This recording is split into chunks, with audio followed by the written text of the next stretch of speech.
రాబోయే రోజుల్లో ఖాళీ వరి పండించడమే కాదు, ఇతర కమర్షియల్ క్రాప్స్ వైపు ఈ రోజు వనాలు, ప్రకృతి వనాలను పెంచడానికి కూడా రైతులను ప్రోత్సహించడానికి ప్రభుత్వం వైపు నుంచి ప్రణాళికలు ఉన్నాయి.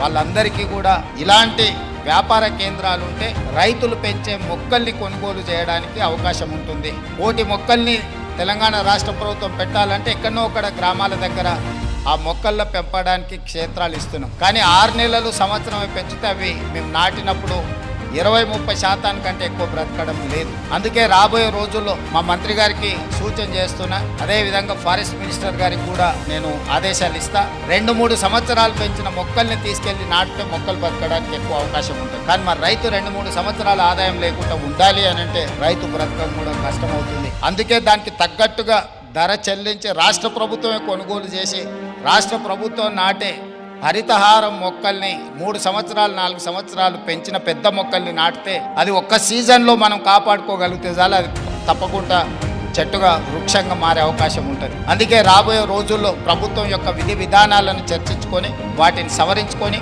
తెలంగాణ రాష్ట్రాన్ని ఒక ప్రకృతి వనంగా తొందరలోనే ఈ విధి విధానాలతో ముందుకు వస్తాం.